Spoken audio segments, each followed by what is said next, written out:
ou d'écouteurs. Et donc, je vous souhaite la bienvenue à toutes et tous. Donc, Dans ma bonne nous oreille, sommes l'autre. ici dans la formation Aviation et Justice climatique de Stay Grounded, le réseau Rester sur Terre. Et au programme, eh bien, le principe, c'est d'essayer d'aller en profondeur sur pourquoi est-ce que clouer le secteur aérien au sol est un volet important de l'engagement en faveur de la justice climatique. Et on va essayer de prendre connaissance de nombreux faits et chiffres et arguments pour souligner l'urgence de réduire le nombre de vols et de rester sur Terre pour la plupart de nos mobilités. Et un autre volet en fait de cette formation portera plutôt sur les narratifs, c'est-à-dire qu'est-ce qu'on porte comme cadrage, comme vision de la société, comme histoire que l'on veut transmettre pour faire en sorte que ces chiffres soient bien compris par toutes et tous.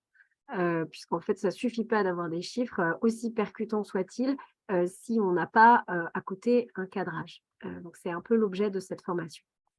Donc, pour info, le réseau Rester sur Terre, que vous connaissez peut-être ou peut-être pas, c'est un réseau, donc c'est la branche française du réseau Stay Grounded, qui a été créé en 2016 à Vienne, et c'est un réseau mondial avec 200 organisations membres. Il y a aussi des membres individuels, mais principalement des organisations membres, qui sont soit des ONG, soit des groupes locaux qui luttent pour la justice climatique et qui s'opposent à un certain nombre de projets climaticides, dont des extensions d'aéroports, des projets de compensation, etc. Et on a également au sein du réseau des personnes qui militent pour des mobilités plus soutenables et justes, comme par exemple le retour du train de nuit, ce genre de choses. L'idée, c'est de se soutenir entre nous et de faire porter nos messages plus forts en étant ensemble. On lutte également contre les fausses solutions, donc tout ce qui est lutte contre la compensation, les biocarburants, etc. Et on lance parfois des campagnes. Donc, en ce moment, on a une campagne contre les jets privés qui s'appelle Make Them Pay, ou bien pendant le Covid, on a lutté contre les renflouements du secteur aérien sans contrepartie. Voilà. Alors, je vais vous proposer d'aller par binôme dans des salles pour en fait échanger juste avec un participant, ce qui permettra d'avoir un petit peu une température de la salle. Donc, vous allez vous parler tout simplement, vous allez dire votre nom, si vous êtes actif dans une organisation ou un groupe, pourquoi est-ce que vous êtes venu à cette formation-là et pourquoi vous vous intéressez en particulier au secteur aérien. Et puis, au moins une chose importante que vous attendez de cette formation. Et du coup, je vais vous mettre en salle pendant 3 minutes. Donc, ce n'est pas très, très long, mais ça vous permettra d'échanger avec une personne. Alors, je vais juste arrêter le partage.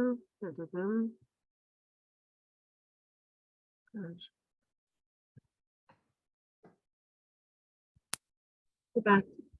Donc, pourquoi les narratifs sont importants? Donc, ce que je vous ai dit, hein, c'est que dans cette formation, on verrait à la fois des faits, donc vraiment, et des chiffres, mais aussi des narratifs.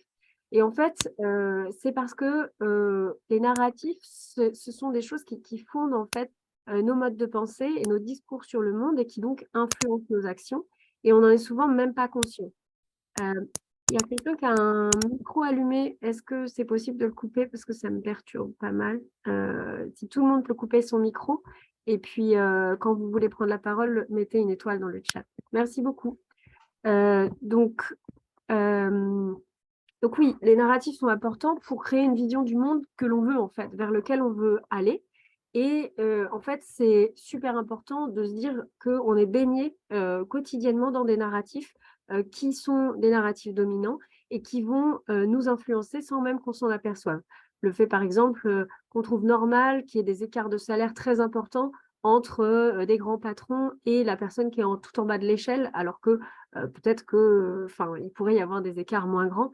Ce genre de choses, ce sont des narratifs qui sont des narratifs dominants. Nous, ce qu'on va essayer de faire, c'est donc de contrer ce type de narratif sur le secteur aérien. D'autre part, ce qu'on va voir aussi dans cette formation, c'est qu'il y a souvent une distinction qui nous est proposée ou imposée entre un changement de comportement individuel et un changement de système. Nous, on pense que les deux vont ensemble, qu'en fait, quand on met en cohérence ces actes avec ces valeurs, eh bien, profondément, on change la société parce qu'on donne l'exemple et parce qu'on montre en fait que c'est possible. Donc, il y a vraiment ce côté-là de ne pas en fait faire la distinction entre changement de comportement individuel et changement de système, mais que les deux vont ensemble. Et d'ailleurs, il y a des études sociologiques qui montrent que les personnes qui vont être militants pour le climat, par exemple, sont souvent aussi des personnes qui changent beaucoup de choses dans leur quotidien. Donc, en fait, les deux se nourrissent l'un l'autre.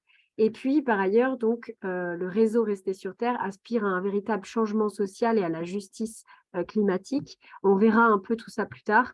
Qu'est-ce que ça veut dire exactement justice climatique? Parce qu'on entend beaucoup ce mot, mais parfois on ne sait pas exactement ce qu'il y a derrière. Et puis, enfin, chose fondamentale, c'est que le secteur aérien, en fait, pour nous, est un exemple criant et particulièrement grave d'injustice climatique. C'est un peu voilà, l'exemple type. Il y a bien d'autres exemples aussi, mais celui-ci, c'est celui sur lequel on a choisi de se concentrer, en tout cas, dans le réseau Rester sur Terre. Donc, pour info, la formation que je donne ce soir et la formation suivante, donc lundi prochain, sur le greenwashing, sont tirées en fait d'un guide, ce guide Destination Commune, qui est un guide donc, qui est disponible sur Internet, mais qui est aussi commandable en version papier. Ça fait 90 pages et c'est le résultat de plusieurs années de travaux du réseau Rester sur Terre. Et en fait, donc c'est un guide qui est proposé de la manière suivante, soit les gens peuvent se l'approprier et le lire tout seul, soit on a aussi un travail de création d'un réseau de multiplicateurs et multiplicatrices, c'est-à-dire de personnes qui peuvent transmettre cette formation, ou bien la faire en ligne comme je le fais maintenant, ou bien la faire en entreprise, la proposer et l'améliorer dans différents cas en fait. Justement pour répondre au manque de narratif commun sur comment on change d'un système qui promeut un avion qui va toujours plus vite, toujours plus loin et qui est peu cher, vers un système de mobilité qui est beaucoup plus soutenable, plus durable et plus juste. Donc voilà. Donc je vous invite à aller consulter ce guide. Je vous remettrai le lien à la fin de la formation. Mais en tout cas, tout ce qu'on va voir ce soir ensemble, ça provient de ce guide. Il y a 5 modules de formation qui sont disponibles. Là, je donnerai que le premier et le second, mais il y a également du coup un module de formation sur la transition juste, la transition avec les salariés du secteur, un module sur le fait d'accompagner les organisations, entreprises ou institutions à moins voler, donc à moins faire en sorte que leurs salariés prennent l'avion. Et puis, un 5e module donc pour devenir un multiplicateur, une multiplicatrice avec des propositions de petits trucs pour animer ces formations. Et donc, ça, c'est une partie que je ne ferai pas, mais s'il y a de la demande parmi vous de faire cette partie-là, c'est avec grand plaisir que je programme une date. Donc, on y va. Commençons le voyage aviation et justice climatique. Donc, je vais d'abord vous présenter, ça va peut-être être un peu rêche, mais je vais d'abord vous présenter tous les faits bruts sur le secteur aérien. Et puis ensuite, on verra ces fameux narratifs qui seront reliés du coup à ces faits et à ces chiffres. Il y a peut-être des chiffres ou des faits que vous connaissez déjà. Il y en a peut-être qui vont vous surprendre aussi. Mais en tout cas, je pense que c'est bien de faire un petit tour d'horizon puisque c'est aussi fondamental qu'on soit du côté du sérieux, que le sérieux, en fait, transparaisse dans ce qu'on dit et donc que les faits soient rappelés. Oui, Aurélien, le diaporama sera envoyé, le lien. Donc, il n'y a pas de souci, vous n'avez pas besoin de prendre des notes si vous voulez, vous pouvez vous concentrer sur ce que je raconte. Donc, qu'est-ce que l'injustice ou la justice climatique selon vous? Eh bien, je vais vous proposer d'aller en binôme pendant 3 minutes et d'essayer de dire ce que vous pensez là-dessus. J'essaye du coup de mettre les personnes, ou alors je vous mets en trinôme, comme ça il y a au moins forcément une personne. Bon, j'essaye de vous mettre en binôme et puis je vous replace si jamais je vois que les binômes sont pas remplis. J'ouvre les salles. Donc, selon vous, qu'est-ce que l'injustice climatique ou la justice climatique?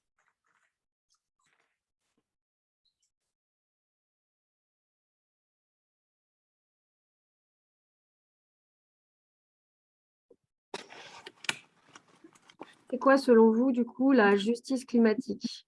N'hésitez pas à mettre des petites étoiles dans le chat pour proposer vos définitions ou proposer quelque chose qui vous a paru particulièrement intéressant, qui s'est dit dans votre groupe. Alexandre, vas-y. Oui, bonsoir.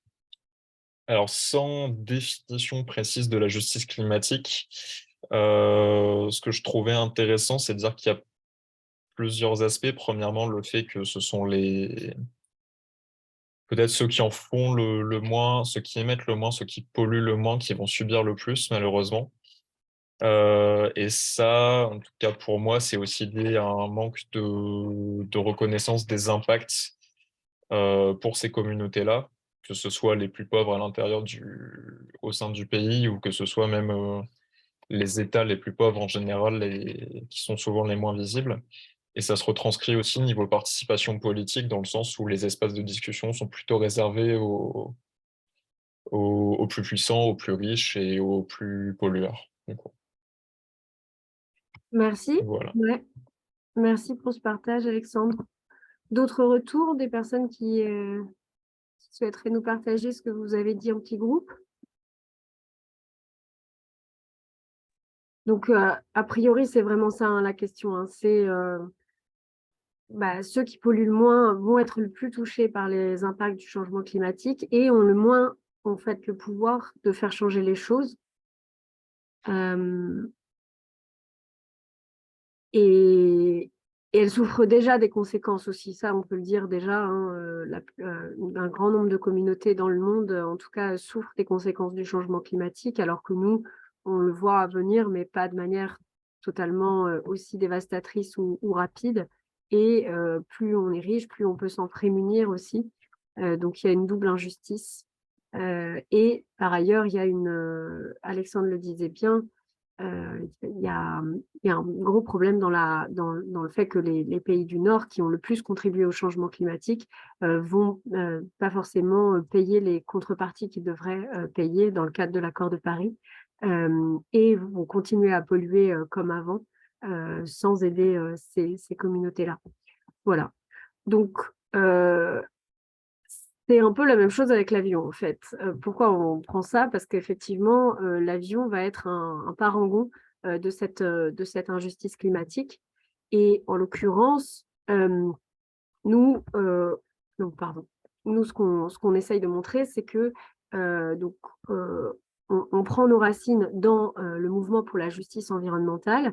Et en fait, ce qu'on veut faire au sein du réseau Rester sur Terre, c'est non seulement se battre contre le changement climatique, mais également se battre contre les causes de ce changement climatique. Et les causes, c'est pas juste que l'homme est méchant et un jour il a décidé de polluer, mais c'est des causes plus intrinsèquement liées à nos manières d'organiser nos sociétés, du colonialisme, au capitalisme, au patriarcat et à encore des formes assez prononcées de racisme qui sont en relation avec la crise écologique. Donc, pour nous, la justice climatique, elle ne se résume pas seulement à un partage équitable des efforts déployés, mais vraiment à un partage qui prenne en compte tout cet historique des inégalités profondes et interdépendantes au système économique dans lequel on évolue. Et donc, il y a une responsabilité historique des pays du Nord dans la crise climatique qui nécessite réparation. Et par ailleurs, pour stopper ce changement climatique, ou en tout cas pour enrayer le plus possible ces conséquences néfastes, eh ben, on a besoin d'une transformation systémique, donc vraiment en profondeur, structurelle, de nos manières d'organiser la société. Donc, il faudrait avoir une refonte de nos économies, par exemple, pour favoriser davantage le bien-être des êtres vivants et ne plus ignorer les externalités négatives qu'on peut avoir malheureusement avec le système actuel. Yves, le rapport avec le racisme et le patriarcat, c'est tout simplement que le capitalisme a été créé, c'est fondé en fait sur le racisme, sur une appropriation d'un certain nombre de terres et de corps, de personnes, et qu'en fait, le fait que historiquement les pays du Nord ont émis davantage, est lié intrinsèquement à ce surdéveloppement qui a été créé en fait par un accaparement des richesses. Et pour le sexisme, enfin le patriarcat, bah, c'est la même chose en fait.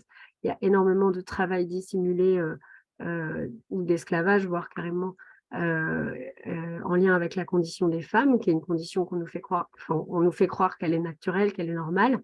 Et donc, en l'occurrence, c'est un peu toutes les thèses de l'écoféminisme qui expliquent que finalement la prédation de la nature, elle a son parallèle en prédation de l'homme sur la femme et que ce sont deux mécanismes qui sont intrinsèquement liés. Sophie, tu avais une question.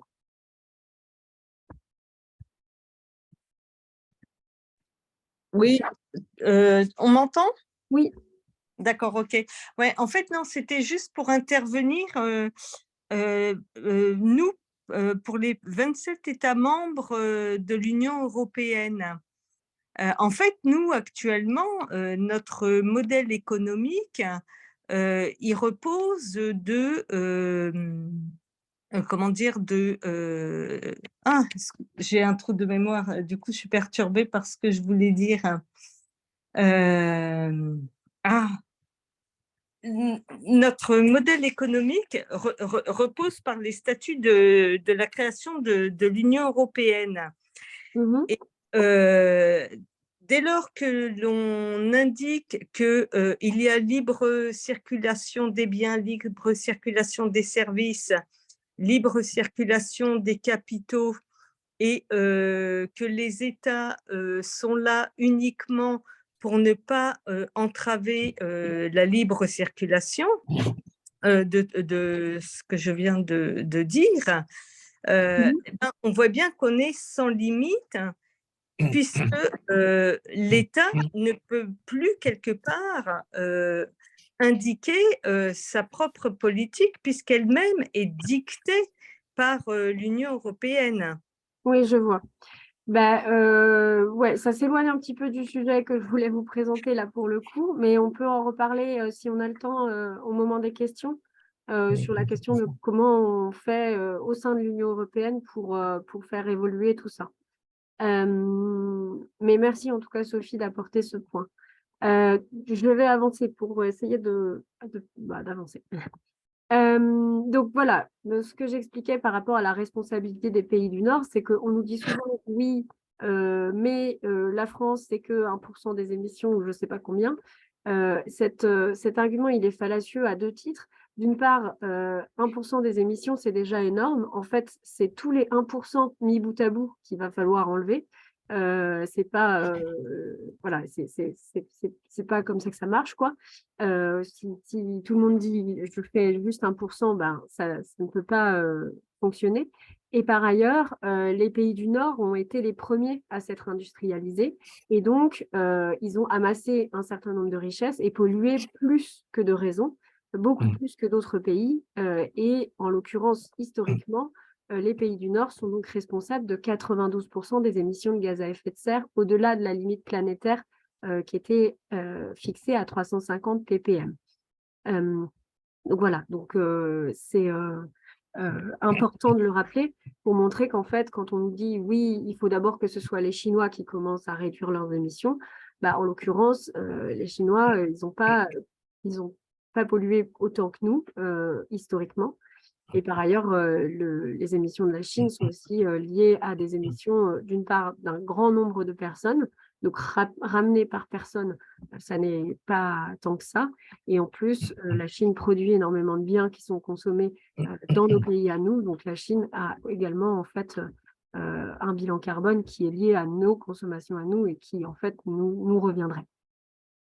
J'avais pas forcément envie de lancer des débats sur la question du racisme et du féminisme. Je pense que ce qu'on essaye d'expliquer ici, c'est que c'est des questions qui sont systémiques. Donc, qu'il y ait une personne qui n'est pas raciste, qui prend beaucoup l'avion, oui, ça existe. Mais la question en fait intrinsèque de comment ces deux systèmes-là sont imbriqués entre eux, elle me paraît fondamentale à confirmer, enfin à valider en fait, si on veut pouvoir s'attaquer à ces problèmes-là. Je passe sur la suite. Par ailleurs, il y a une injustice économique qui est criante. Quand on regarde les émissions, en fait, on s'aperçoit que les personnes qui émettent le plus sont les personnes qui sont les plus riches et que par ailleurs, leurs émissions augmentent constamment. Elles augmentent en fait de plus en plus. Et c'est pour ça qu'on a ces slogans de dire on ne peut plus se permettre d'avoir des riches parce que ces riches-là nous coûtent trop cher en termes d'émissions. Si seulement ils ne coûtaient déjà pas cher en termes simplement d'argent, mais là, en l'occurrence, c'est encore plus grave puisqu'ils mettent en danger notre capacité à toutes et tous de pouvoir vivre décemment sur la planète. Et en gros, ce qui se passe, c'est qu'effectivement, les plus riches émettent beaucoup plus et devraient réduire beaucoup plus leurs émissions. Donc, au niveau mondial, ce qu'on voit sur le graphique, c'est que 10% des plus riches sont responsables de 52% des émissions de CO2 équivalents et 50% des plus pauvres de seulement 7% des émissions. Donc, la moitié de la population mondiale émet seulement 7% des émissions, ce qui est quand même assez impressionnant. Par ailleurs, donc j'en parlais un petit peu de la nécessité de réparation tout à l'heure, les pays du Nord, en fait, ont, dans le cadre de l'accord de Paris, la responsabilité de financer l'atténuation, l'adaptation et la compensation des effets dommages du changement climatique. Donc, ce n'est pas qu'une question d'argent, mais c'est aussi une question de transfert technologique, de permettre, en fait, au Sud global de se développer pour faire face à ces changements climatiques. Et pour l'instant, on est très loin du compte puisque les pays du Nord ne donnent pas du tout l'argent qu'ils devraient donner pour faire face à ces dommages qui, en fait, touchent principalement les pays du Sud à l'heure actuelle. Émissions chiffrées par 10% les plus riches, ce sont leurs émissions individuelles seulement. C'est une bonne question, Vincent. J'irai vérifier dans les sources tout à l'heure pour répondre à ça. Je me le note. Hop, voilà. Donc, pour le secteur aérien, revenons à nos moutons. C'est un exemple majeur d'injustice climatique, ça je vous l'ai déjà dit. Mais je veux bien que vous deviniez, si vous le pouvez. Donc, si on prend les émissions d'un vol aller-retour entre Londres et New York, les émissions sont-elles égales, inférieures ou supérieures à une empreinte durable sur une année? Et combien de fois supérieures ou inférieures? Selon vous, vous pouvez répondre dans le chat.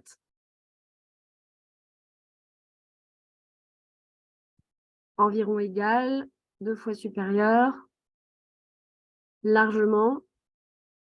C'est pas un ordre de grandeur, mais bon, tout le monde est d'accord pour dire que c'est supérieur a priori. Qu'est-ce qu'une empreinte durable? C'est vrai, c'est une bonne question. Elles sont supérieures, 2 fois supérieures. Ouais. Alors, je vais expliquer ce que c'est qu'une empreinte durable.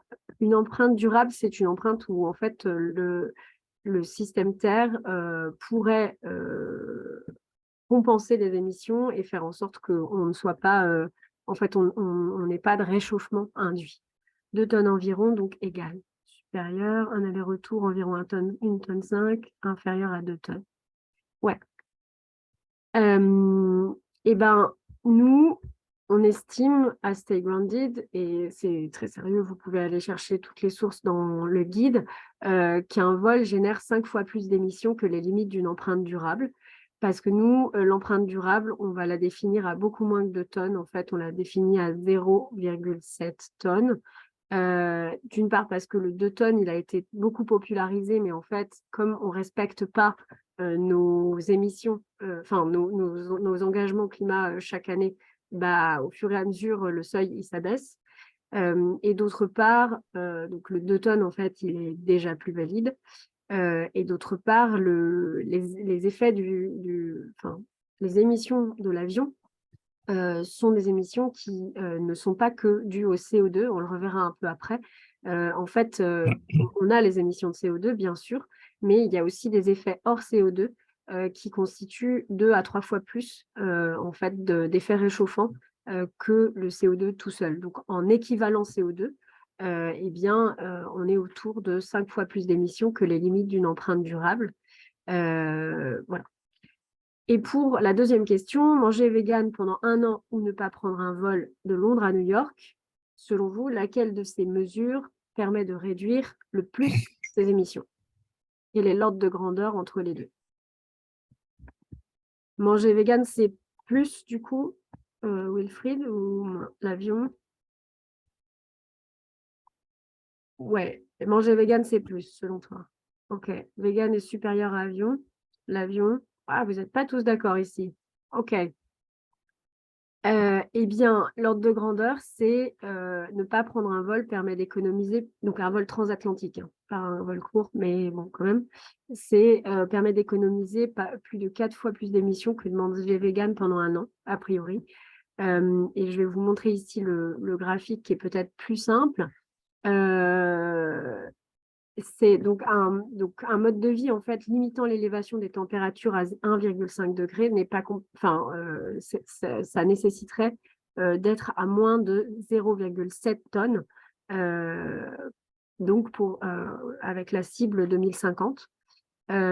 Et donc en l'occurrence, les populations les plus vulnérables, donc, que vous voyez tout en bas du graphique, ont une empreinte carbone bien inférieure à celle d'un vol long courrier. Donc voilà. Et par ailleurs, au-dessus, on voit que l'empreinte carbone qu'on dit cible pour les personnes en Occident, enfin en France en tout cas, ça va être 2 tonnes. Donc c'est autour de l'empreinte moyenne par habitant dans le monde, qui est à 1,8 tonnes à l'heure actuelle.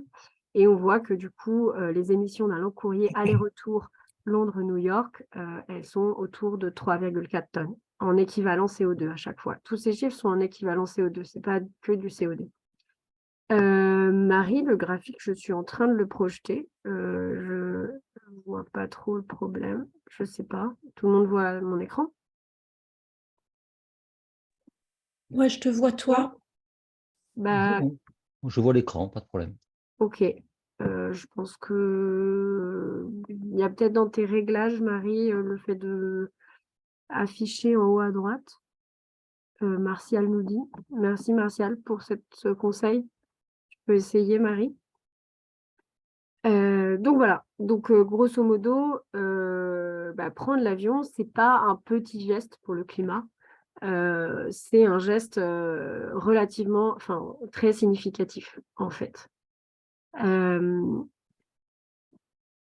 Quel pourcentage de la population mondiale, selon vous, allez, c'est le dernier quiz, quel pourcentage de la population mondiale a pris un vol international en 2018, selon vous, avant le Covid? Alors, on a 1%, 10, 5, 10, 10, 2, 8, 10. Vous avez tous 10. Je ne sais pas si c'est... d'où ça sort ce 10. Eh bien, c'est entre 2 et 4%. Donc voilà, donc en gros, ouais, c'est pas beaucoup, hein. Ce qu'il faut savoir, c'est que déjà, de base, 80% de la population ne met pas le pied dans un avion, n'a pas cette possibilité-là. Voilà. Et en général, ouais, par an, c'est vraiment beaucoup plus faible, puisqu'il y a des gens qui ne volent pas forcément tous les ans. Et donc, en fait, le truc qui est aussi assez criant dans l'aviation, c'est que c'est un peu toujours les mêmes qui prennent l'avion.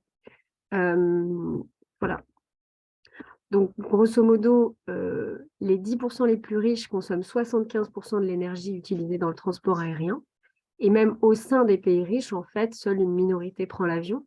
Et globalement, le chiffre qu'on répète souvent et qui est assez parlant, c'est que 1% de la population mondiale est responsable de 50% des émissions des vols commerciaux. Voilà. Donc, ça, c'est pour montrer que c'est toujours les mêmes qui volent et c'est finalement souvent nous, hein. Enfin, je m'intègre là-dedans, j'ai volé pendant longtemps. Quand on est dans un pays riche et qu'on a un certain niveau de revenu et qu'on peut se le permettre, c'est vrai que souvent, on a tendance à recourir beaucoup et beaucoup trop à l'avion. Et la croissance du trafic aérien, le problème, c'est qu'elle va reprendre parce qu'elle a été écornée un petit peu par le Covid, mais il se trouve que c'est juste une anicroche en fait dans la courbe de croissance. C'est un secteur qui croît particulièrement vite. Le secteur aérien, avant le Covid, en fait, croissait autour de 3%, 3,6% par an. On pense que ce sera autour de 2,7% par an, ce qui veut dire que le trafic double tous les 26 ans. En gros, ça dépend des endroits, mais le trafic double tous les 15 à 20 ans. Donc, c'est aussi une raison de dire qu'il y a un problème. C'est-à-dire que si on continue comme ça, le trafic aérien va prendre de plus en plus de ressources et de plus en plus une part énorme du budget carbone au détriment d'autres secteurs. Et nous, en fait, ce qu'on dit, c'est qu'il y a peut-être des secteurs qui sont plus utiles, qu'on aurait envie de privilégier par rapport à l'aérien. Voilà. Par ailleurs, cette croissance, elle ne va pas sans infrastructures. Et ces infrastructures, donc notamment les aéroports, eh bien, ce sont des infrastructures qui sont gourmandes en place, qui sont gourmandes en écosystème, entre guillemets, et qui également ont tendance à engendrer des prédations sur les populations qui vivent à proximité de ces aéroports ou là où on a décidé de mettre un aéroport. Donc, ça peut être des dommages écologiques ou sociaux. C'est souvent des personnes assez pauvres qui vivent à proximité des aéroports ou dans les sites prévus pour leur construction, notamment dans le sud global. Il y a plus de 18 projets de nouveaux aéroports au Mexique, par exemple. C'est souvent aussi des conflits en lien avec les terres, donc de l'accaparement des terres, etc., etc. Donc là-dessus, je vous recommande, si ça vous intéresse, le gros travail de synthèse qui a été fait dans une cartographie que vous retrouvez sur notre site internet, la cartographie du coup des injustices liées aux extensions d'aéroports et aux projets d'infrastructure. Et au total, on dénombre dans cette carte plus de 1200 projets d'infrastructures aéroportuaires dans le monde.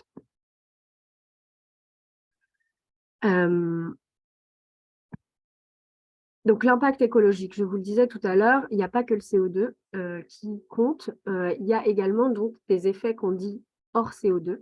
Ce sont principalement des oxydes d'azote, les NOx, et puis des traînées de condensation. Donc, les traînées de condensation, ce n'est pas des traînées chimiques, hein, c'est des traînées, en fait, c'est de la vapeur d'eau qui se crée au passage de l'avion. Et cette vapeur d'eau, elle va persister dans l'atmosphère plus ou moins longtemps. Alors, ça n'a pas la même durée de vie du tout que le CO2. Le CO2, il va rester plusieurs centaines d'années. La vapeur d'eau, là, elle reste quand même quelques jours ou quelques dizaines de jours, mais elle a quand même un impact réchauffant hyper important. Et au total, si on prend en compte la totalité des émissions gazeuses liées au trafic aérien, eh bien, les études les plus récentes montrent qu'on peut tripler l'impact par rapport à simplement le CO2. Donc, on prend le CO2 et on fait x3. Et c'est surtout souvent ce que le secteur aérien ne fait pas, c'est-à-dire qu'il va nous dire oui, les émissions du secteur aérien, c'est que 2,6% des émissions. Alors déjà, 2,6%, c'est énorme, c'est beaucoup plus qu'un pays comme l'Allemagne, par exemple. Mais en plus, 2,6%, ça masque tous ces effets non CO2 qui sont pourtant bien documentés dans la communauté scientifique. En tenant compte de ces effets, du coup, en fait, le secteur aérien est responsable de 4% de l'ensemble du réchauffement climatique d'origine humaine à ce jour, donc c'est-à-dire cumulé historiquement, et 6% de l'impact actuel, 6% de l'impact annuel. Voilà. Donc c'est énorme. Si on part en termes de pourcentage, comme je le disais au début, et qu'on explique qu'en fait, il faut absolument que chaque pourcentage, même infime, réduise sa part, et ben, on est quand même sur un impact colossal par rapport à l'utilisation qui en est faite, et en particulier par rapport au fait que c'est toujours les mêmes qui prennent l'avion. Et ce qu'il faut savoir, et ça aussi c'est assez intéressant, c'est que si le trafic aérien retrouve son taux de croissance d'avant Covid, on estime que la contribution du trafic aérien au réchauffement climatique global s'élèverait à 0,1 degré d'ici 2050. Alors ça peut paraître tout petit, 0,1 degré, mais en fait, encore une fois, chaque dixième de degré compte, ça on le dit, et en fait, c'est énorme, alors qu'on est déjà très, très en difficulté pour pouvoir respecter le fait de rester sous les 1,5 degré de réchauffement. Justine, j'ai vu ta question, je passe… Ah oui, d'accord. Bah, le 4%, c'est historique, c'est cumulé, c'est-à-dire au global. Depuis qu'on a… En fait, l'avion, au début, il n'avait pas une croissance aussi énorme. C'était un peu… C'était pas le truc le plus polluant du monde. Donc, le 4%, ça correspond à, historiquement, si on prend toutes les émissions de tous les secteurs, et 6%, c'est annuel à l'heure actuelle, aujourd'hui, cette année. C'est plus clair? Ouais, ok, génial. Voilà, donc 0,1 degré. Et par ailleurs, un truc qui est bah, qu'on dit peu, mais qui existe aussi et qui peut être intéressant dans le cadre d'un recadrage justement de ce qu'on veut dire sur l'avion. L'avion est mauvais pour la santé. Alors, d'une part, pour ses passagers, en particulier pour les grands voyageurs, puisqu'en fait, il y a pas mal de maladies liées aux nuisances sonores. On a vu aussi sur la question des germes à quel point l'avion en fait a permis de faciliter la propagation du Covid. Et puis, on a également tout le décalage horaire qui provoque aussi des troubles dans la santé des passagers. Vous allez me dire, on s'en fiche des passagers parce que c'est leur faute, ils n'avaient qu'à pas prendre l'avion, mais c'est toujours intéressant de soulever ce type d'argument quand on essaye d'avoir une image globale de la question et qu'on essaye justement de trouver un angle pertinent pour parler aux personnes auxquelles on veut parler. Et puis, l'avion est mauvais pour la santé des personnes qui vivent à proximité des aéroports. Ça, c'est bien documenté et c'est plus grave parce que ces personnes n'ont pas forcément fait le choix d'avoir un trafic aussi soutenu au-dessus de leur maison. Imaginez-vous, vous avez acheté il y a 20 ans, et ben, vous n'aviez peut-être pas en tête que le trafic aérien allait doubler. Or, il a doublé. Donc, effectivement, ça pose des problèmes, notamment à cause du bruit, privation de sommeil, perte auditive, hypertension, c'est très documenté également donc, sur les questions cardiovasculaires, le stress et puis les troubles de la concentration et de l'apprentissage chez les enfants. Et puis également les émissions de particules ultra fines qui sont encore assez peu documentées malheureusement, mais qui provoquent a priori, qui participent en tout cas à favoriser l'émergence de cancer, d'asthme, de maladies cardiaques. Voilà. Donc ça, c'est aussi quelque chose de fondamental et beaucoup de groupes locaux de riverains se battent contre des extensions d'aéroports à ce titre-là et ils ont tout à fait raison de le faire. Et en fait, c'est intéressant de les soutenir dans ce combat-là parce qu'on a les mêmes, finalement, on a le même but qui est de faire en sorte que le trafic aérien décroisse. Problème de diabète, tout à fait, Catherine. Ouais. Tom, sur la Louis, je ne sais pas. Désolée. Et en général, c'est vrai qu'on ne se préoccupe pas, enfin, on ne prend pas de pincettes pour étendre un aéroport quand celui-ci est dans une zone où les populations sont considérées comme de seconde zone, quoi. Enfin, on se dit que ça va pas les impacter et que c'est pas grave. C'est la même chose pour les autoroutes, hein, qui sont à proximité aussi de zones où les personnes ont de plus faibles revenus. Et donc, ces populations-là sont particulièrement touchées. D'autre part, le secteur aérien bénéficie d'énormément d'exonérations fiscales. Donc, d'une part, le kérosène, par exemple, n'est pas taxé. Ça, c'est peut-être quelque chose que vous saviez. Ça n'est pas taxé au niveau international et au niveau européen. Enfin, en fait, au niveau international, il s'agit de la charte de Chicago qui a été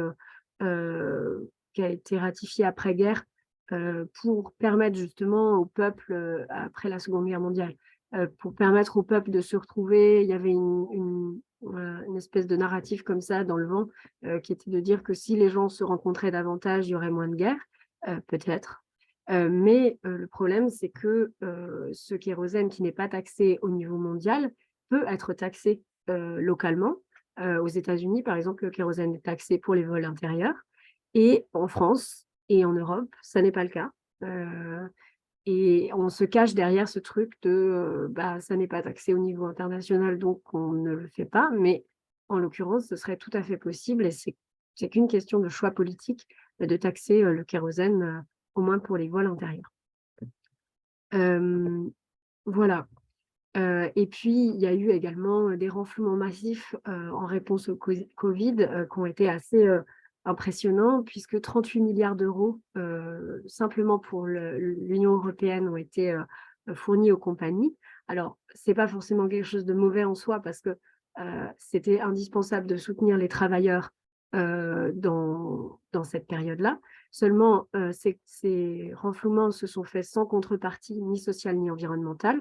Et bizarrement, on s'aperçoit maintenant que les compagnies aériennes ou que les avionneurs ont quand même réussi à verser des dividendes records à leurs actionnaires, et alors même que leur activité a quand même baissé.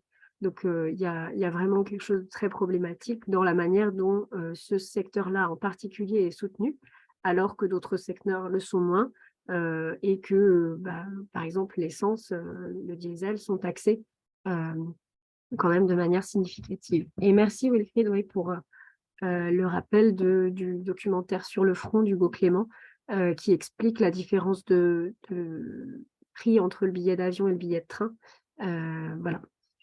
Le graphique présente les taxes, taxes sur ces carburants-là. Et puis, il y a également une dégradation des conditions de travail pour le personnel, puisque les compagnies qui font Flores, les compagnies qui sont les plus, qui résistent le mieux à la crise Covid, sont les compagnies low cost, qui donc font une partie de leur beurre au détriment des conditions de travail de leurs salariés. D'autre part, on a également une réglementation qui est complètement insuffisante sur les émissions. Donc, globalement, en fait, un truc qui peut être assez choquant, c'est que malgré tous ces chiffres que je vous ai présentés, eh bien, en fait, l'aviation internationale n'est pas couverte par l'accord de Paris. C'est-à-dire que l'accord de Paris, chaque État, dedans, a dit qu'il allait faire des contributions volontaires et qu'il allait réduire ses émissions pour arriver à maintenir le réchauffement global en dessous d'1,5 degré. Il se trouve que l'aviation n'est pas concernée, puisque l'aviation, elle appartient ni à un pays ni à un autre. Elle est gérée par l'aviation civile, enfin l'aviation internationale. Donc ça, c'est assez grave. Et globalement, cette aviation a son propre mécanisme de réduction d'émissions qui s'appelle CORSIA, donc pour Carbon Offsetting and Reduction Scheme for International Aviation. Donc c'est un régime de compensation et de réduction carbone pour l'aviation internationale qui a été mis en place par l'OACI, l'organisme qui gère l'aviation internationale. Le problème, c'est que CORSIA ne couvre que la croissance des émissions depuis 2021 et ne reconnaît pas du tout les effets hors CO2, donc 3 fois plus que les effets CO2, ni les vols intérieurs. Et finalement, en fait, pourrait entraver les réglementations nationales, puisqu'en général, ce qui se passe, c'est que les États vont dire « Ah, mais non, mais c'est bon, on n'a pas besoin de légiférer sur le secteur aérien, puisqu'il y a déjà CORSIA ».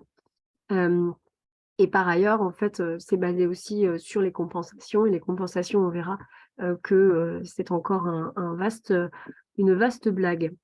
Tout à fait, les low cost pratiquent également l'évasion fiscale. Et Martial, tu demandes si C'est la même chose pour le transport maritime. Oui, effectivement, les carburants maritimes ne sont pas taxés. Voilà pour ça. D'autre part, le secteur aérien nous fait croire qu'il va pouvoir continuer comme avant. Ça, vous l'avez peut-être vu avec tout un tas de campagnes de communication où l'avion est plus vert que vert. Le problème, c'est qu'en fait, toutes les solutions technologiques qui ont été trouvées jusqu'à présent ont été systématiquement outrepassées par la croissance du secteur. C'est-à-dire que il y a eu énormément de gains d'efficacité. Un avion aujourd'hui qui sort de chez Airbus, il est beaucoup, beaucoup plus efficace qu'un avion des années 70. Enfin, très clairement, c'est pas du tout la même chose et c'est très bien, a priori. Mais le problème, c'est qu'en fait, systématiquement, le fait que la croissance est telle et si importante, eh ben, va compenser et dépasser et surpasser ces gains d'efficacité. On a donc souvent les mots avion électrique, avion à hydrogène qui nous sont ressortis. Ce sont malheureusement des solutions très, très, très limitées. L'avion électrique n'est fait que pour quelques petites personnes, enfin 8 personnes, quelque chose comme ça. Les avions à hydrogène ne pourront pas remplacer les longs courriers parce qu'il faut stocker tout cet hydrogène. Et tout ça, bon, on en reparlera dans la formation de la semaine prochaine, Greenwashing. Donc, je ne vais pas m'appesantir là-dessus. Sur l'avion solaire, c'est pareil, c'est pas du tout scalable. L'avion tel qu'on le connaît à l'heure actuelle, en fait, ce qu'il faut se dire, c'est qu'il est né, c'est ce que dit Jean Covici, il est né avec le pétrole et il mourra avec le pétrole. C'est-à-dire que sans avoir une énergie aussi concentrée et aussi pratique, en fait, il est fort probable qu'on ne puisse pas recréer la totalité des usages qu'on connaît à l'avion aujourd'hui, si on veut rester sous les 1,5 degré.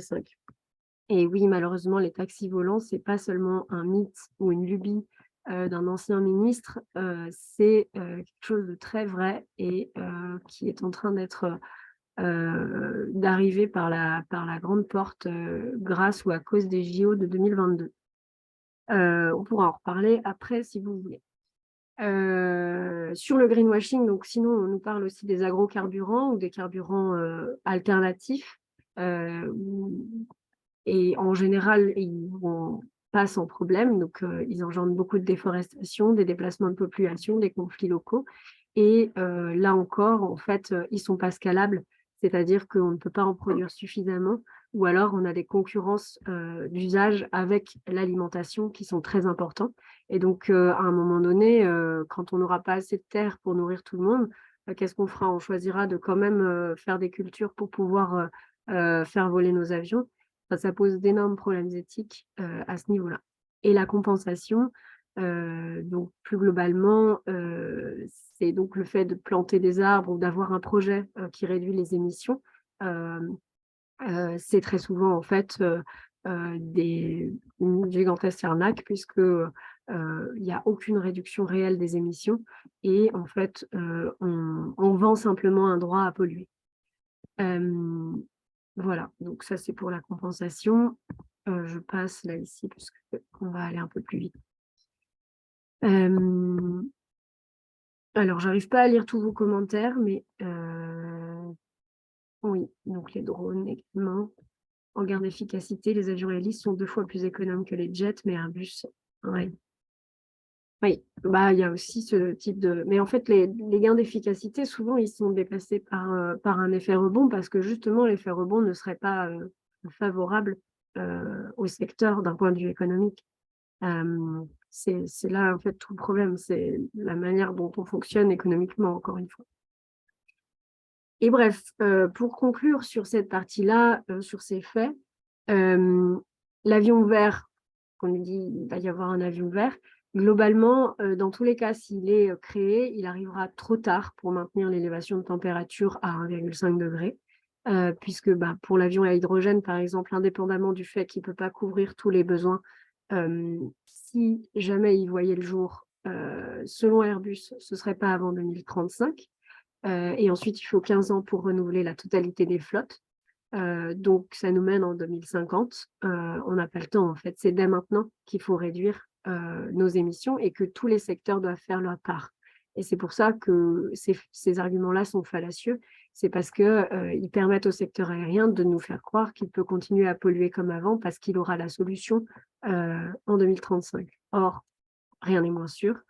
Et en plus, dans tous les cas, ça ne changera pas le problème qu'il faut réduire les émissions dès maintenant. Donc la compensation et les agrocarburants s'apparentent souvent à du colonialisme carbone, c'est-à-dire que, comme d'habitude, on va imposer pour pouvoir continuer à voler dans les pays riches, on va implanter des projets de compensation ou de culture qui sont implantés principalement dans les pays du Sud global, avec donc tous les effets sociaux et environnementaux que ça produit sur les écosystèmes et sur les gens. Et en fait, la totalité de ces solutions vertes, systématiquement, elles ont un revers de la médaille qui est de détourner l'attention de la nécessité de réduire dès maintenant notre recours à l'avion. Voilà pour ça. Alors, hop. Ce qu'il y a de bien, c'est que ce n'est pas la fin du voyage. Il y a des alternatives qui existent. En l'occurrence, le train. C'est très chouette, le train. Et en plus, en Europe, on a la chance d'avoir un train qui est plutôt efficace et plutôt bien maillé. Alors, il a été fortement sous-investi dernièrement et c'est très grave. Mais a priori, c'est tout à fait possible de se déplacer avec ces autres modes de déplacement et de se déplacer moins également pour ne plus recourir à l'avion. Donc, c'est un peu un des narratifs que l'on développe avec Stay Grounded et dont on reparlera un peu plus tard dans la présentation. Mais voyager en train, en fait, peut être aussi une expérience enrichissante puisqu'on se reconnecte aux gens, aux paysages et en fait, on prend le temps du voyage. Personnellement, je suis allée en Ouzbékistan en train pour le travail. Donc, j'avais pris 3 semaines de vacances pour pouvoir faire 2 semaines aller et 1 semaine retour et travailler pendant 1 semaine à Tashkent. Et c'est, je crois, le voyage le plus intéressant que j'ai fait parce que justement, je savais toutes les étapes qui m'avaient menée là-bas et j'étais beaucoup plus alignée, beaucoup plus en phase avec moi-même, en fait. Donc, vraiment, si vous aimez le train de nuit, je ne peux que vous recommander de faire ce type de voyage. Même si en ce moment, on ne peut pas trop passer par l'Ukraine, c'est un peu compliqué, mais on peut aller ailleurs. Donc, voilà. Donc, le voyage peut être différent et c'est finalement tout un imaginaire qui est à reconstruire sur pourquoi est-ce qu'on se dit que des vacances réussies, elles sont forcément faites en se téléportant à l'autre bout de la planète et en y restant pendant 3 jours. Je caricature un peu, mais pendant 1 semaine. Non, en fait, c'est pas forcément ça le voyage, c'est pas forcément ça l'aventure. Et il y a beaucoup d'autres modes finalement de faire des rencontres et d'aller à la rencontre d'autres cultures ou d'autres personnes qu'avec un avion. Les actions possibles, donc juste pour vous montrer, en fait, il y a plein de manières de faire en sorte que le trafic aérien cesse de croître et décroisse. Ce sont un peu toutes ces cartes-là qu'on vous présente, ce sont un peu les grandes lignes de notre action à rester sur Terre.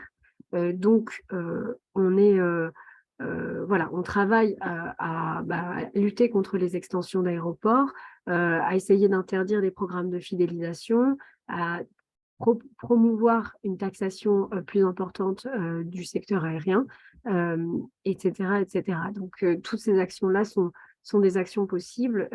Il faut juste souvent de la volonté politique pour les mettre en œuvre. Et c'est pour ça qu'on essaye de faire grandir le réseau et qu'on vous accueille volontiers si vous souhaitez aussi nous aider sur une ou plusieurs de ces actions pour faire en sorte que l'aviation cesse de se considérer comme le passager clandestin des émissions et redescendre sur Terre. D'autre part, quelque chose de très important, c'est que pour l'instant, le secteur aérien est quand même un secteur qui nourrit beaucoup de monde, c'est-à-dire qu'il y a des travailleurs et des travailleuses qui évoluent dans ce secteur et que ces personnes-là, elles n'ont pas forcément choisi en fait que ça pollue autant et que ce soit si injuste et elles le savent peut-être pas. Et c'est important en fait d'embarquer ces personnes avec nous parce que ce qu'il faut voir, c'est que dans tous les cas, le trafic va décroître. S'il ne le fait pas pour nous permettre de respecter nos engagements climatiques, eh ben, il le fera quand il n'y aura plus de pétrole ou qu'on aura passé le pic pétrolier. Et dans ce cas-là, qu'est-ce qui va se passer? Et il va y avoir des renchérissements des billets d'avion. Ce ne sera plus que les riches qui pourront voler, les vrais riches là. Et puis finalement, en fait, tout un secteur va s'effondrer. Et dans une ville comme Toulouse, par exemple, où un tiers de la population au moins dépend du secteur aérien, comment on fait pour anticiper ça, pour faire en sorte en fait que cette décroissance, elle soit planifiée plutôt que subie. Et voilà. Donc, a priori, il faut choisir cette première option, de planifier ça. Et les syndicats et le mouvement pour la justice climatique essayent de s'unir, essayent de trouver des manières de transmettre cette information-là, puisque ce dont on s'aperçoit, c'est que pour l'instant, l'impréparation des dirigeants du secteur en fait, considère vraiment les travailleurs comme la variable d'ajustement de leur profit, quoi. C'est à continuer à garder toujours la même activité, à envoyer encore 500 Airbus en Inde, enfin, puisqu'il y a eu une commande récente de 500 avions, alors que c'est exactement l'inverse qu'il faudrait commencer à faire. Et donc, il faudrait diversifier les activités, retrouver d'autres formes, d'autres branches dans lesquelles reconvertir les salariés qui par ailleurs sont parfois très qualifiés et donc en fait sont nécessaires pour un certain nombre de secteurs de la transition. Et oui, par ailleurs, il y a aussi beaucoup de travail dans l'aérien qui est du travail qui n'est pas forcément qualitatif et contre lequel on doit se battre puisque ce n'est pas une avancée sociale. Voilà. Est-ce que vous avez des questions ou des remarques ou vous voulez prendre la parole? Mettez une étoile dans le chat si vous le souhaitez.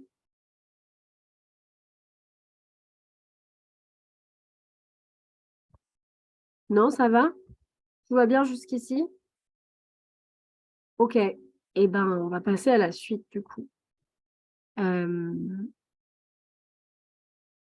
La suite, c'est donc les narratifs qu'on vous propose pour recadrer en fait le débat. Donc, en anglais, on utilise beaucoup reframe, donc recadrer.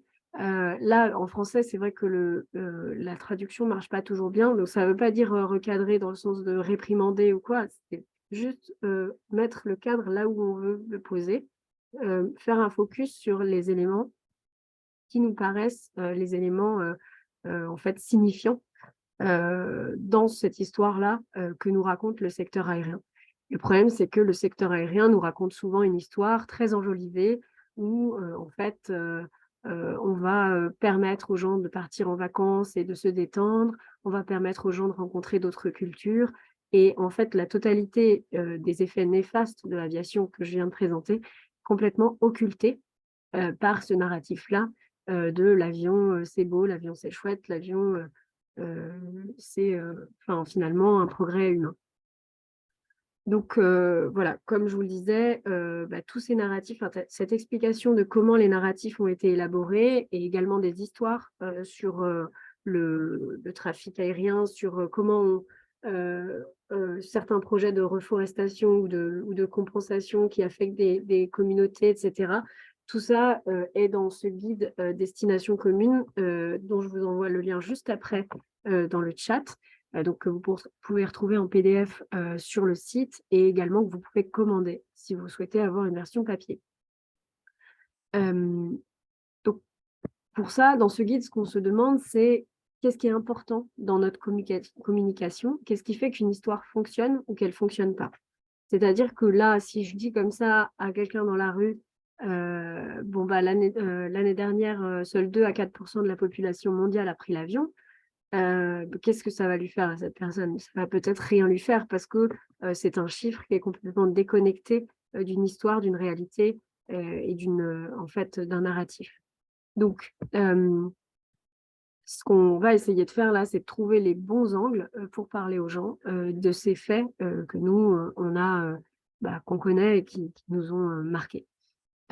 Et par ailleurs, n'hésitez pas, si vous le souhaitez, à soit commander ce type de formation pour votre organisation ou à devenir multiplicateur, multiplicatrice à votre tour pour propager en fait cette formation.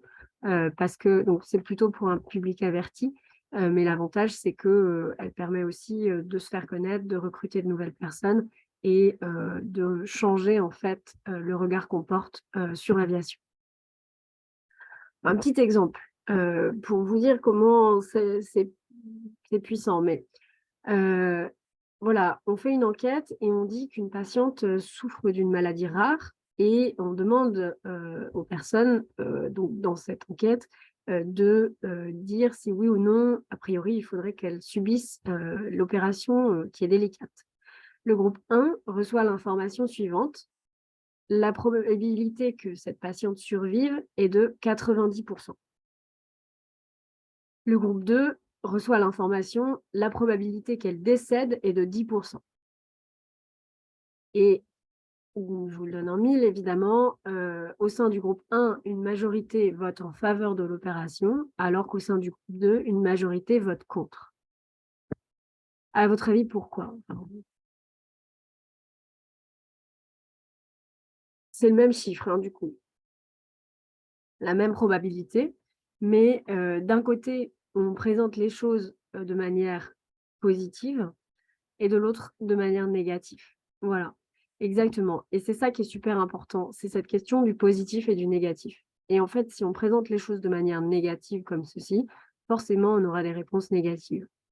Donc, il y a tout un côté de déplacer en fait le curseur pour montrer les choses telles qu'elles vont être le mieux perçues par les personnes auxquelles on s'adresse, tout en ayant en fait des chiffres, des vrais chiffres.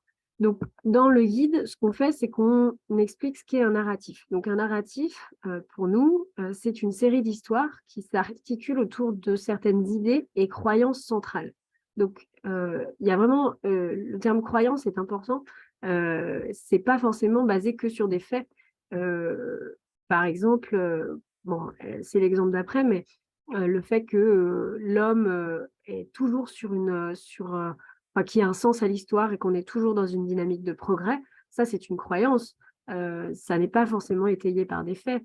Ou bien le fait que l'avion à hydrogène va arriver et nous sauver, ça aussi c'est une croyance a priori, puisque pour l'instant Airbus se montre relativement parcimonieux dans ses déclarations sur cette question-là et que, on ne sait pas du tout si ça va être possible techniquement. Donc les narratifs sont extrêmement puissants. C'est eux qui mobilisent l'intuition des gens et ils ne requièrent pas forcément d'explication. En fait, à partir du moment où on déploie un narratif dans un cadre, on déploie un narratif comme les narratifs dominants notamment, on n'a pas besoin de justifier ce qu'on raconte. On n'a pas besoin d'expliquer parce que c'est communément admis que c'est comme ça. Et donc, par exemple, la croissance verte, on nous dit souvent que la croissance économique pourrait devenir verte. C'est étayé par aucune affirmation. Il n'y a absolument aucun fait qui le prouve. Et pourtant, ce mot de croissance verte, il est dans toutes les bouches, en tout cas de nos dirigeants. Donc ça, c'est la première chose. On va parler de métanarratifs, de grands récits ou de grandes visions du monde, quand en fait on prend plusieurs narratifs qui vont ensemble et on les agrège comme des espèces de petites mosaïques. Donc, c'est le cas dans le dessin ici. Et donc voilà, ce sens de l'histoire, le fait que l'humanité s'améliore toujours grâce au développement technologique, à l'innovation, à l'esprit d'entreprise, c'est clairement un métanarratif dans lequel on baigne dans la société actuelle. Et une histoire, du coup, c'est au sein d'un narratif un récit qui concerne en particulier un événement, quelque chose de réel ou d'imaginaire. Donc, ça peut être l'histoire du self-made man, de la personne qui a réussi, un peu la Startup Nation, etc. Ce type d'histoire-là, de réussite. Et le cadrage, maintenant, donc, comme je vous l'expliquais, en fait, c'est le processus d'intégration des informations, des événements ou des thématiques dans des structures interprétatives. C'est-à-dire que, en fait, on va cadrer, parfois inconsciemment, mais on va cadrer, c'est-à-dire qu'on va montrer certains faits et pas d'autres. On va mettre la lumière sur certains éléments et pas d'autres. En l'occurrence, ici, dans le petit dessin, on voit que sur l'avion, on cadre plutôt sur la plage avec, je ne sais pas, les cocotiers et puis le soleil, et pas vraiment sur la déforestation, les projets voilà, de destruction d'habitat et les incendies qui peuvent résulter. Donc, c'est très imagé, mais grosso modo, c'est ça, en fait, ce qu'on essaye de refaire aujourd'hui, c'est recadrer l'aviation à sa juste place et pas à sa place inventée, fantasmée, qui nous est livrée à tout bout de champ par la publicité, par les sponsors, par tout un tas, en fait, et par les influenceurs. Voilà. Donc voilà, le narratif du greenwashing, le narratif du progrès, et le fait de dire, voilà, plutôt que de réduire maintenant le trafic aérien, nous devrions concentrer nos efforts au développement des avions et des techniques de demain qui permettront à l'aviation d'être complètement verte à l'avenir. Donc, on nous fait miroiter une promesse de décarbonation qui n'existe pas, qui a très peu de chances d'arriver, et on l'utilise comme en fait une excuse pour ne pas agir dès maintenant à la réduction d'émissions du secteur aérien. Alors, un autre élément sur le cadrage, ce qu'on aime bien faire, c'est regarder un petit peu le niveau du narratif et le niveau de l'histoire. C'est-à-dire, dans le narratif qu'on produit, ce n'est pas forcément le narratif lui-même qu'on va développer et qu'on va porter à la connaissance du grand public, mais c'est plutôt l'histoire elle-même. Donc ici, dans les racines, le niveau du narratif, c'est que notre système de mobilité, et en particulier l'aviation, se concentre sur la génération de profits pour une minorité. Donc, c'est essentiellement un secteur en fait, économique qui souhaite s'étendre pour pouvoir accumuler toujours plus de profits, alors que le plus grand nombre subit ces conséquences négatives. Et au niveau des symptômes, au niveau de l'histoire, du coup, l'histoire qu'on raconte, c'est l'histoire plus petite d'un endroit particulier. Ici, c'est l'aéroport de Lille, où j'habite. L'extension de l'aéroport de Lille, si elle voit le jour, elle va amener plus d'émissions, de bruit, de pollution atmosphérique.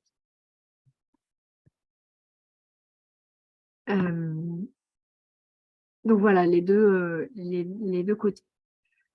D'autre part, dans le guide, ce qu'on essaye aussi d'amener à la connaissance des militants ou du grand public, c'est le fait de faire en sorte que nos cadrages et nos métaphores et nos comparaisons permettent l'action collective.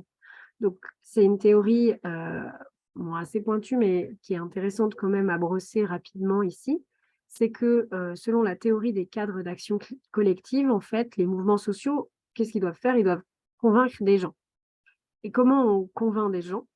A priori, il y a trois grands types de cadres différents. Il y a les cadres diagnostiques qui expliquent le problème. Donc, c'est ce qu'on a fait dans la première partie. Il y a les cadres pronostiques qui expliquent comment les choses pourraient s'améliorer. Et les cadres motivationnels qui incitent les gens à participer à l'action collective. Et donc, en fait, a priori, pour que les campagnes de mobilisation, les campagnes citoyennes réussissent, on a besoin des trois types de cadres à la fois. Donc, il faut à la fois du diagnostic, du pronostic et du cadre motivationnel. Et comment on réussit ça? Un moyen de le faire, c'est d'avoir des métaphores ou des comparaisons, en fait, des choses qui sont assez imagées pour être parlantes pour tout le monde. Et donc, pour montrer les similitudes cachées entre telle ou telle chose.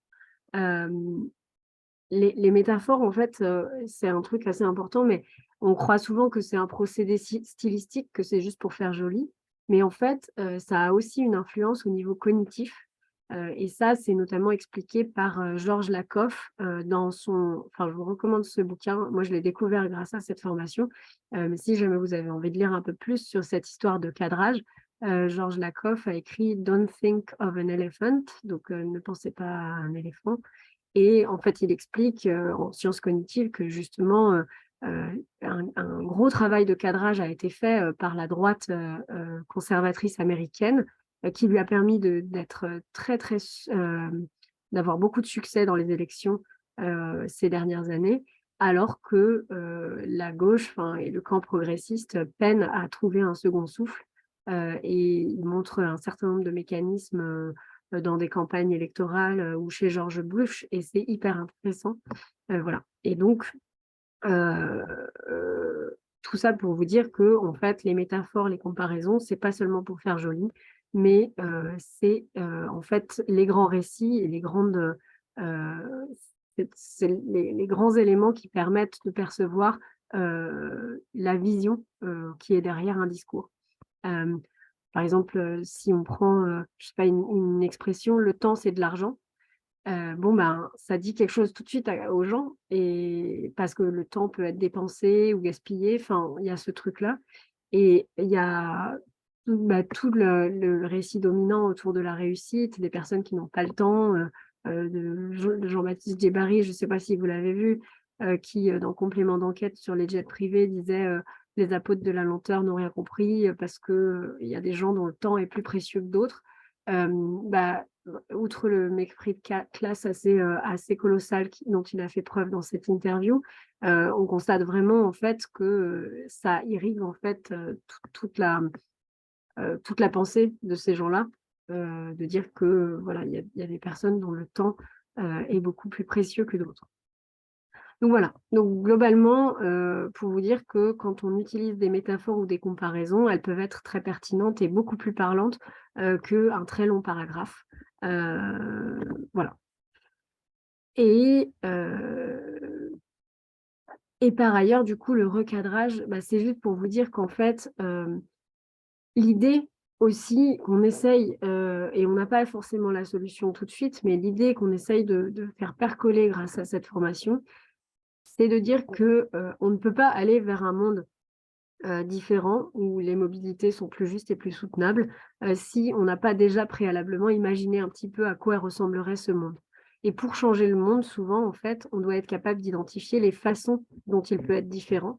Donc, ce n'est pas seulement une question de peser sur des régulations ou des politiques, mais c'est aussi de donner envie de ce monde-là et donc de voir la bonne perspective sur le trafic aérien.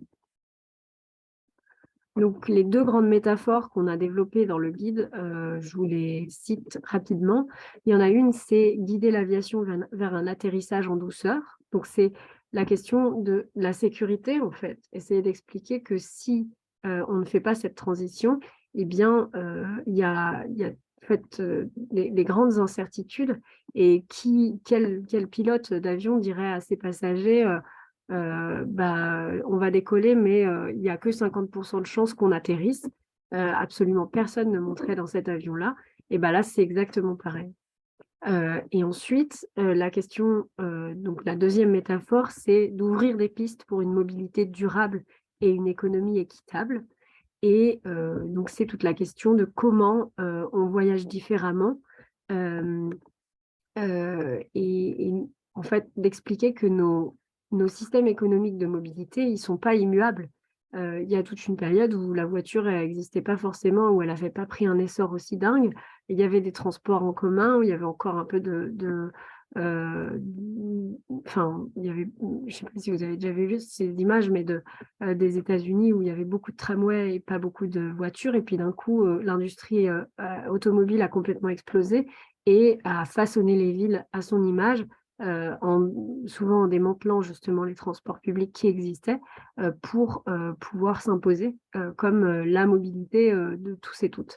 Et là, c'est un peu pareil. L'idée, c'est de dire que ça n'est absolument pas immuable, ça ne l'a jamais été, et qu'en fait, on peut choisir des mobilités différentes parce qu'on préfère et parce que, a priori, c'est nécessaire pour préserver les conditions de vie sur Terre. Donc voilà, donc tout ce qu'on essaye de faire avec ça, c'est ce qu'on appelle la communication transformative. C'est toujours et avant tout, du coup, renforcer les valeurs que nous voulons voir dans le monde. Donc montrer qu'on a envie de solidarité, d'attention, de générosité, d'équité, de liberté et d'abondance frugale. Donc en mettant l'accent en fait sur le lien social, le temps libre, etc., plutôt que sur la course, toujours plus, plus vite, plus d'argent. Et puis du coup, on s'oblige à prendre des vacances très très vite parce que on n'a pas le temps et puis qu'on les a bien méritées.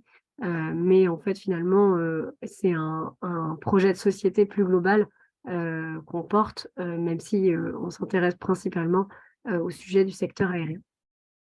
On pourra parler du Flixcam Flight Shame qui détruit. Enfin, on pourra avoir ce débat là, c'est intéressant, Patrick, ta question, et puis Vincent, du coup. Ouais. Donc sur le cadrage, mais je finis et puis après on en discute. Donc comment donner du sens à des informations brutes comme vous les ai déroulées tout à l'heure dans la première partie. Donc les cadres de pensée, donc je l'ai un peu dit tout à l'heure, mais voilà, ils sont véhiculés par le langage. Donc c'est une question de comment on parle, comment on présente les choses. Donc, vous l'avez peut-être remarqué, mais moi, je dis jamais transport aérien ou je dis jamais avion, je dis toujours trafic aérien, justement parce qu'en fait, ça a une connotation plus négative et ça a une connotation qui porte en elle le fait que c'est un problème et le fait que ce n'est pas forcément que du bien, l'avion. Donc voilà, et donc quand on utilise certains mots et pas d'autres, on va influencer la perception qu'ont les autres de cette, en l'occurrence de l'avion, et permettre d'influencer les actions. Donc on met en évidence certains aspects et pas d'autres quand on parle comme ça. Donc en gros, c'est la définition là de Benford et Snow. C'est que donc inconsciemment, on a ces cadrages-là qui sont faits et il est très important pour de la communication politique notamment ou dans un objectif de transformation sociale, d'exprimer des messages de sorte à être en phase avec les valeurs ou les exigences des personnes à qui on parle, mais aussi avec les valeurs qu'on porte nous. Donc c'est toute la difficulté de trouver le bon dosage pour parler du sujet dont on parle. Et du coup, qu'est-ce qu'un cadrage efficace? Eh bien, ce qui est intéressant, c'est d'utiliser la méthode qu'on appelle frames, donc pour cadre en anglais, et qui est un peu un pense-bête pour avoir les grandes lignes de ce qui fait un bon cadrage. Donc d'abord, il faut fixer la problématique. Quelles sont nos visions et quelles sont nos valeurs? Ensuite, il faut recadrer l'histoire de l'opposant et renforcer notre propre cadre. Donc, souvent, il ne faut surtout pas utiliser les mots de l'opposant. En général, par exemple, nous, à Stay Grounded, on ne parle jamais de carburant d'aviation durable, les Sustainable Aviation Fuels. On ne parle jamais parce que carburant d'aviation durable, ça ne veut rien dire. En fait, ce n'est pas du tout ce que c'est derrière. Ce sont des agrocarburants qui ne sont pas durables, qui sont profondément néfastes aussi. Et donc, on va les appeler agrocarburants ou même carburants alternatifs pour ne pas employer ce mot durable. Donc, on recadre l'histoire de l'opposant et on renforce notre cadre à nous. Il faut que ça soit accessible au public. Donc, il ne faut pas employer des mots trop tirés par les cheveux ou qui vont trop loin par rapport à ce que le public a déjà entendu. Donc, c'est vrai que là-dessus, agrocarburant est peut-être plus facile, mieux que carburant alternatif, où là, les gens ne comprennent pas forcément de quoi on parle. Il faut que ce soit mémorable, et notamment, donc, les métaphores peuvent aider à se rappeler de ça. Et puis, ça peut avoir une part d'émotionnel. Donc, c'est même important de susciter de l'émotion, soit par les mots, soit avec des histoires ou des expériences. Et puis enfin, il faut que ce soit relativement simple, succinct, que ça aille droit au but. Si votre narratif est beaucoup trop alambiqué, il ne va pas faire mouche. Donc là, bon, on voit on voit deux captures d'écran de tweets du compte Rester sur Terre, enfin Stay Grounded, qui montrent un peu tout ça. Enfin, je vous laisserai les regarder dans la présentation plus longuement, ou bien on peut en discuter si jamais certains le souhaitent. Et donc, dans le guide, vous avez notamment, alors j'ai pas mis toute la capture d'écran, mais vous avez notamment une page entière qui est dédiée à ça, à vous donner un petit peu la formulation habituelle et puis le message que nous, on a recadré. Donc voilà, pour voyage en avion, on parle plutôt de trafic aérien. Carburant d'aviation, on va essayer de dire même carrément carburant polluant, carburant sale. Et voilà. Et bon, c'est des idées, hein, ça fait pas mouche à chaque fois, mais en tout cas, c'est hyper important de ne pas réemployer le vocabulaire du secteur, et notamment ce vocabulaire de l'avion vert, qui est particulièrement néfaste puisqu'il nous fait croire que l'avion peut être vert, alors que rien n'est moins sûr.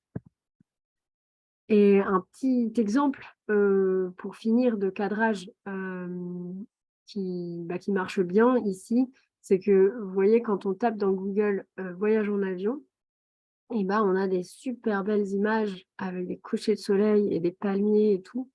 Alors que quand on tape trafic aérien, on a quelque chose de beaucoup moins sexy. Et quand on tape trafic tout court, c'est encore moins sexy. Et donc, globalement, c'est ça l'idée du cadrage, c'est que en soi, en fait, Google nous montre un peu ce que justement, une image relativement fidèle ici de ce que nous évoquent ces mots-là. Et donc, en choisissant bien ces mots ici, on va avoir un recadrage plus efficace.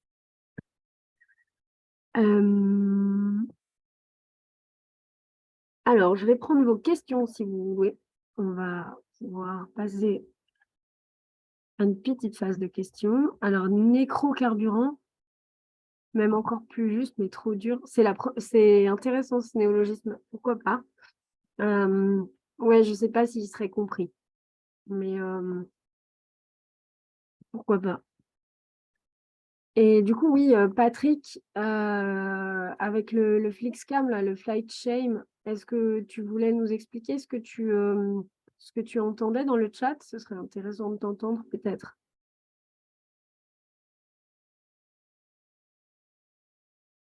Oui, Oui, tu m'entends là?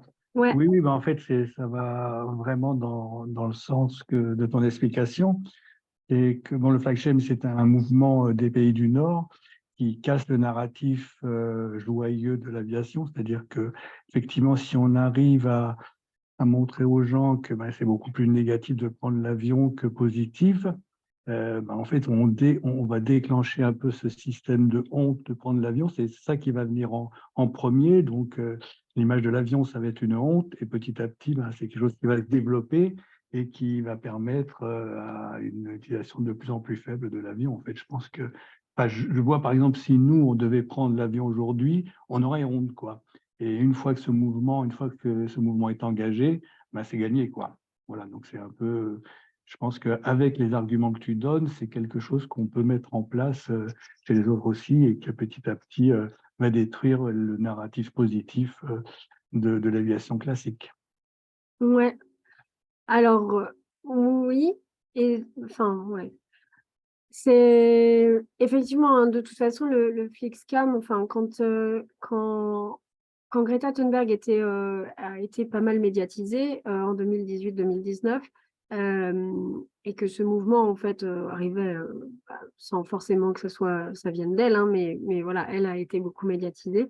Et il se trouve que le trafic aérien en Suède a décru de 5%, alors que normalement, il augmente de 3% par an à peu près. Donc, c'était quand même franchement quelque chose d'assez incroyable. Et en fait, ça a entraîné des fermetures d'aéroports et ça a effectivement eu un impact. À l'heure actuelle, en France, on n'en est pas encore là du tout. On n'a pas cette prise de conscience qui vient aussi fortement et qui menacerait le trafic aérien. Donc, pour l'instant, c'est vrai que ça va pas assez vite. Et Pauline, tu disais, j'ai déjà entendu le contre-argument suivant au Flixcam, il est trop cher de voyager en train à l'étranger. Comment le contrer? Ben oui, c'est vrai que c'est pas donné à tout le monde. Mais donc voilà, il y a ce truc de dire qu'on n'est pas obligé d'aller forcément loin pour être dépaysé ou pour faire des vacances chouettes. On peut également accentuer sur le fait que en fait, le prix de l'avion est sursubventionné et que c'est pas normal.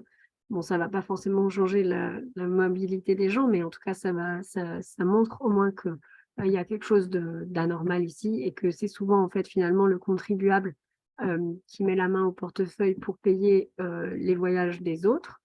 Et effectivement, après, il faut militer pour des investissements massifs dans le train.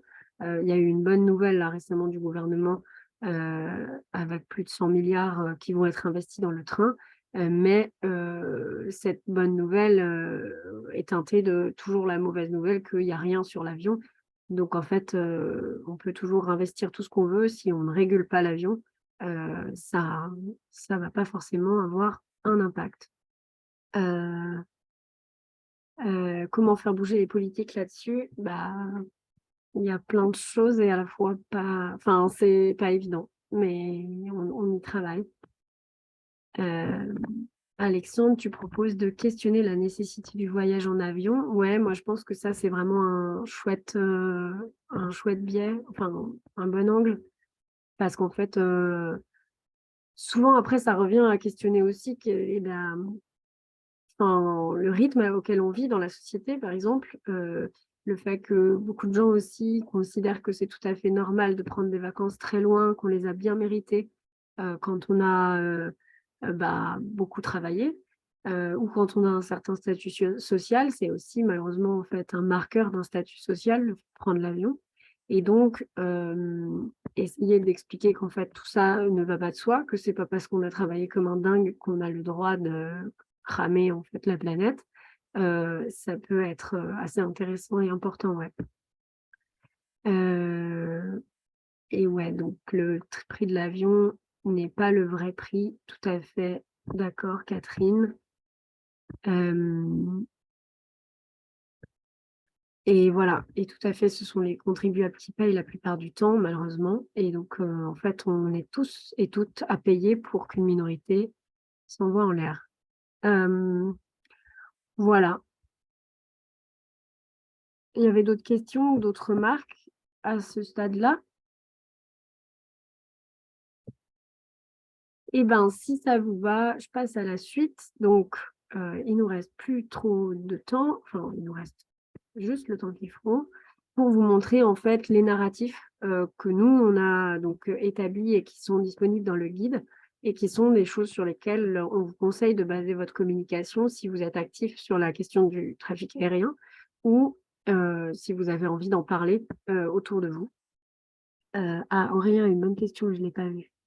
Pardon, Aurélien. Je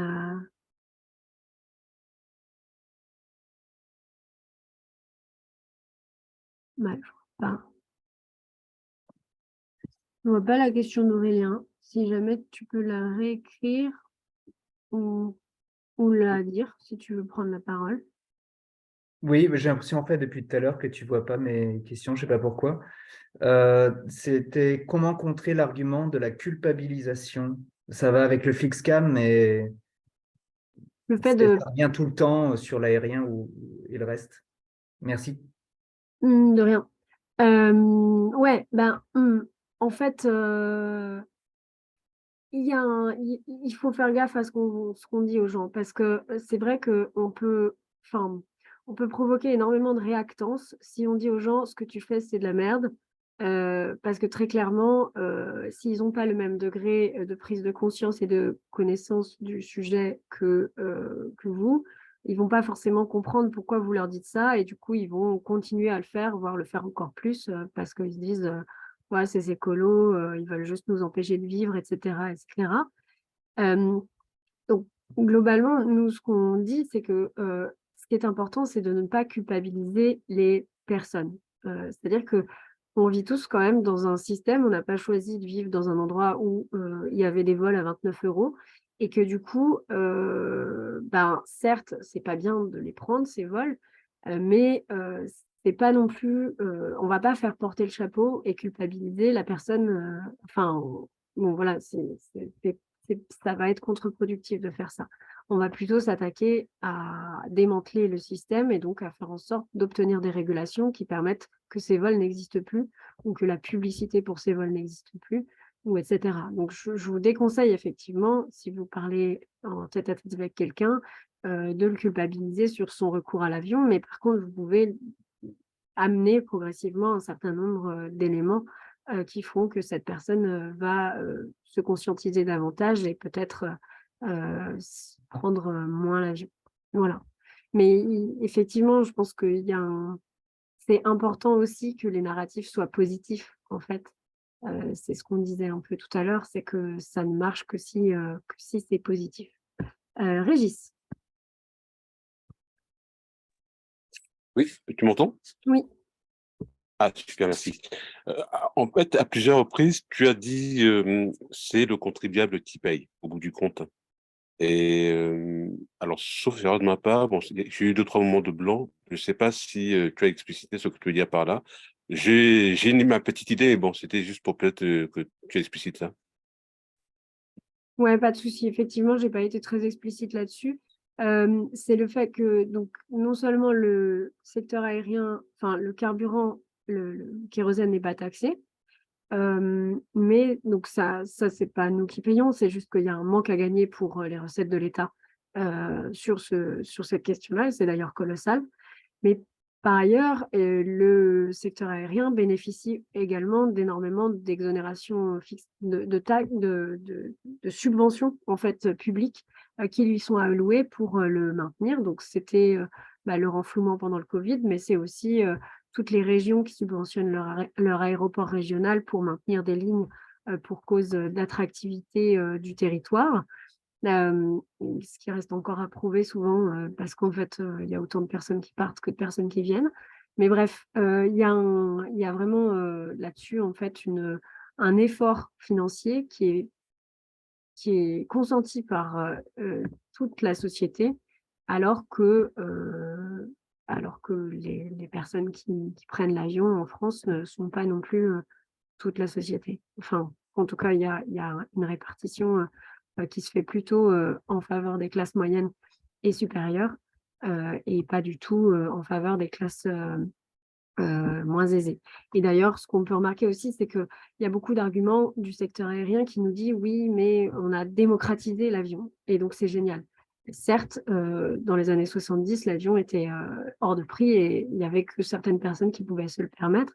Donc, il y a eu une forme comment dire, de mise à disposition de l'avion chez d'autres couches de la population, mais globalement, ce dont on s'aperçoit, c'est que c'est quand même très mitigé. Il ne s'agit pas du tout d'une démocratisation et que ça reste toujours les mêmes qui prennent en fait plus l'avion qu'avant. Parce que quand on est ric-rac au niveau de son budget, on ne va pas faire un week-end à Prague parce qu'on ne pourra pas se payer le Airbnb et les restos qui vont avec. Donc, on ne va pas prendre ce billet à 29 €.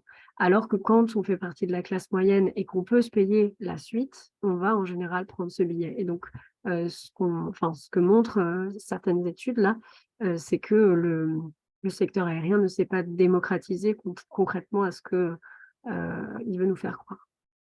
J'espère que c'est plus clair. J'ai fait un peu une digression, mais voilà. Non, c'était très bien, merci. De rien.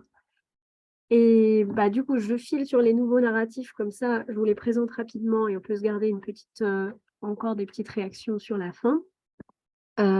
Donc, on a 5 narratifs qui sont présentés dans le guide et que vous pourrez aller voir plus en détail.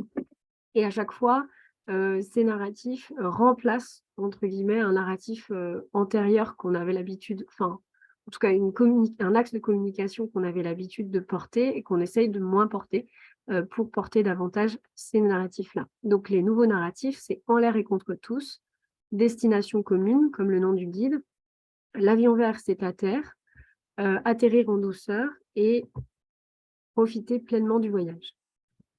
Donc, je vous les présente brièvement.